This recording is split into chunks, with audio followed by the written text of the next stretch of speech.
Hello বন্ধুরা, আজকে আমি আপনাদের সঙ্গে একটা নিরামিষ জিনিস শেয়ার করবো, সেটা হচ্ছে আলু আর গাটি কচুর দম।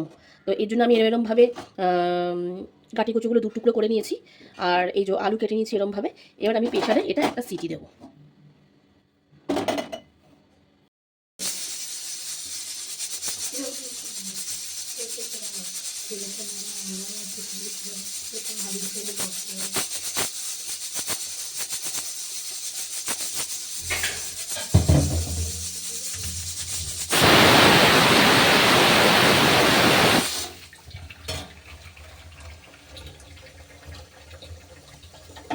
তো বন্ধুরা, আমার একখানা সিটি হয়ে গেছে, তো আমি গ্যাস অফ করে দিয়েছি। এবার এটাকে আমি রেখে দেবো যতক্ষণ পর্যন্ত এর পুরো মানে হাওয়াটা না বেরোবে, ততক্ষণ পর্যন্ত আমি এটাকে সেরকম স্টিমেই রেখে দেবো। হ্যালো বন্ধুরা, এই যে আমার কচু আর আলু কিন্তু খুব ভালো করে সেদ্ধ হয়ে গেছে। একটাই সিটি মেরেছিলাম। এবার জিরে আর একটা শুকনো লঙ্কা ফোড়ন দিয়ে এবার এটাকে একটু হালকা ভাজা ভাজা মতো করবো।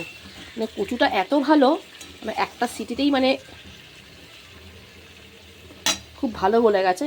এটাকে বেশি আমি নাড়াচাড়া করবো না, বেশি নাড়াচাড়া করলে কচুগুলো সব একদম ভেঙে যাবে, নষ্ট হয়ে যাবে। এবার আমি এর মধ্যে দিয়ে দেবো কিছু মশলা। এবার আমি এর মধ্যে দিয়ে দেবো পরিমাণ মতো নুন,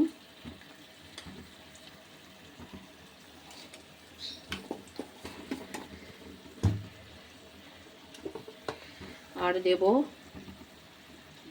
হলুদ,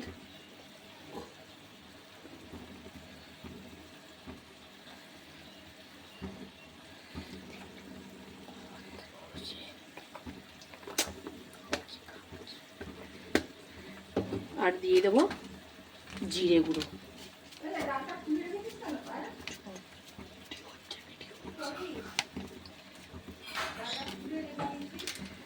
আর একটু দেবো লঙ্কার গুঁড়ো।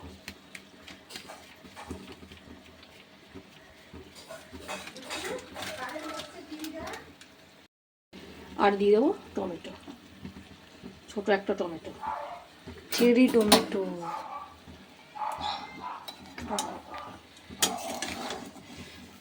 বেশি নাড়তে আমার ভয় লাগছে, কচুগুলো না সব ভেঙে যাচ্ছে, এত গলে গেছে মানে একটা সিটিতেই। খুব হালকা হাতে এটা নাড়বো বন্ধুরা।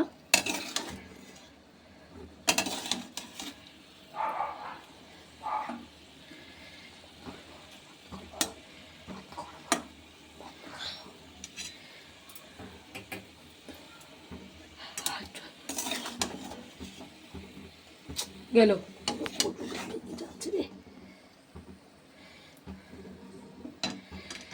বেশি আমি নাড়াচাড়া করবো না।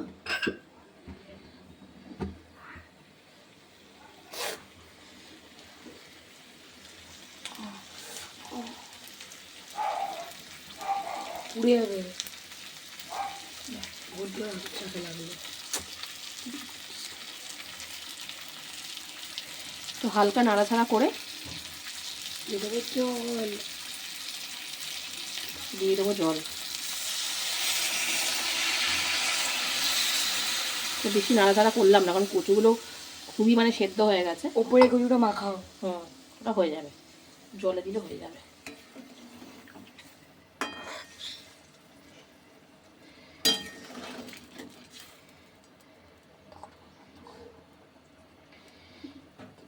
তো ওটা তো আমার সেদ্ধ হওয়াই আছে বন্ধুরা, জাস্ট একটু ফুটবে জলটা।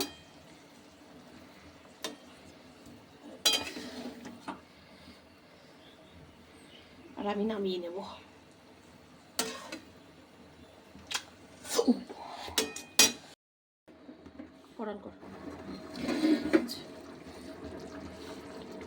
দেখুন বন্ধুরা, আমার কিন্তু তরকারিটা পুরোপুরি রেডি।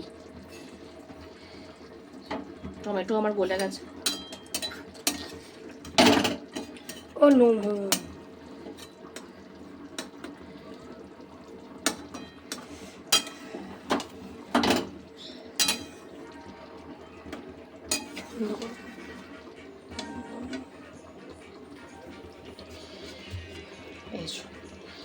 এটা হচ্ছে আমার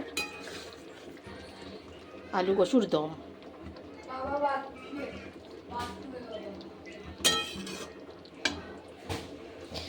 আমার রেসিপিটা ভালো লাগলে অবশ্যই বন্ধুরা আপনারা লাইক শেয়ার অথবা কমেন্ট করবেন। আর অবশ্যই একবার এরমভাবে আলু কচুর তরকারি বা দম রান্না করে দেখবেন, খেতে কিন্তু খুবই দারুণ লাগে। অবশ্যই সেদ্ধ করে করবেন কিন্তু।